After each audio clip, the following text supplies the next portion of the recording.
वज़ीर दाखिला अमित शाह का कहना है कि इंटरनेट से ज्यादा अहम आम लोगों की जान बचाना था। वो न्यूज़ 18 के प्रोग्राम एजेंडा झारखंड में कश्मीर में इंटरनेट पर पाबंदी से मुतालिक एक सवाल का जवाब दे रहे थे। शाह ने कहा कि किसी सियासी लीडर को अब कश्मीर जाने से नहीं रोका जा रहा है। उन्होंने कहा कि कुछ लोगों ने 370 हटने पर खून की नदियां बहने की बातें की थीं, मगर पुलिस की गोली से एक शख्स भी नहीं मारा गया है। शाह ने कहा कि 370 के खात्मे के बाद पथराव के वाकयात में 60% कमी आई है। धारा 370 हटने के बाद कश्मीर की स्थिति लगातार बेहतर हो रही है, ऐसा सरकार कह रही है। लेकिन जो संगठन है, खासतौर पर ह्यूमन राइट संगठन, वो कह रहे हैं कि स्थितियां उतनी बेहतर नहीं है। वहां पर इंटरनेट की सेवाएं नहीं है। ठीक है। वहां के नेता अभी तक नजरबंद हैं। दो, तीसरा, यही दो।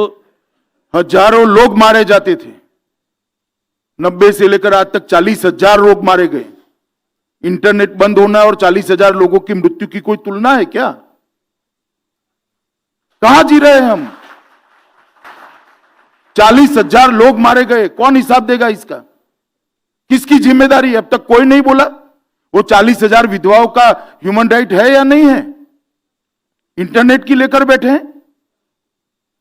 और आपकी सरकार थी, कांग्रेस की सरकार थी, इंटरनेट आने के बाद भी वहां पर नहीं हुआ था। 2003 में हमने इंटरनेट को इंट्रोड्यूस करा, हमने मोबाइल को इंट्रोड्यूस करा। उस वक्त क्या था ह्यूमन राइट?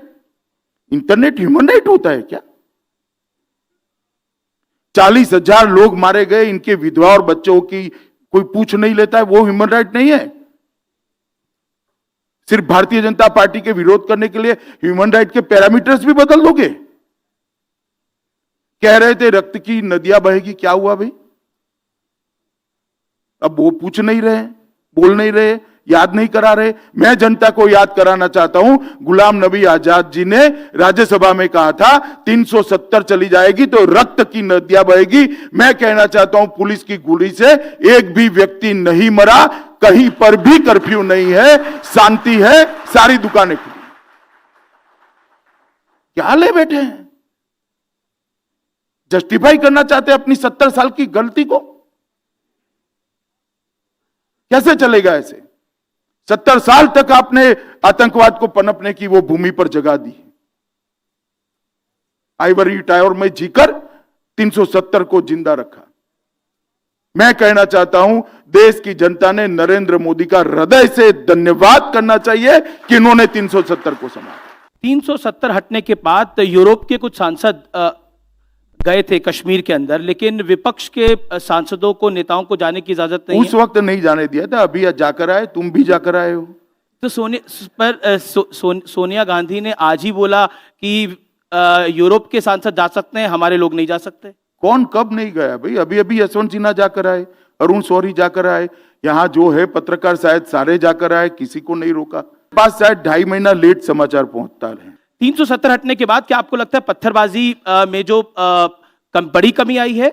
60% कम हुआ है। कश्मीर में जो नेता नजरबंद हैं, उनको अभी नजरबंद ही रखा जाएगा या फिर? देखिए, ये फैसला वहां के एडमिनिस्ट्रेशन ने करना चाहिए। मुझे लगता है कि इसमें राजनीतिक हस्तक्षेप नहीं करना चाहिए। मगर इन लोगों के जो ट्विटर है, सॉलिसिटर जनरल ऑफ इंडिया ने सुप्रीम कोर्ट के सामने रखा, 370 को हाथ लगाओगे तो हाथ जला देंगे, पूरा जला देंगे। ये सब भाषाएं हैं, मैं नहीं मानता शांति की भाषाएं हैं। उधर बांडीपुर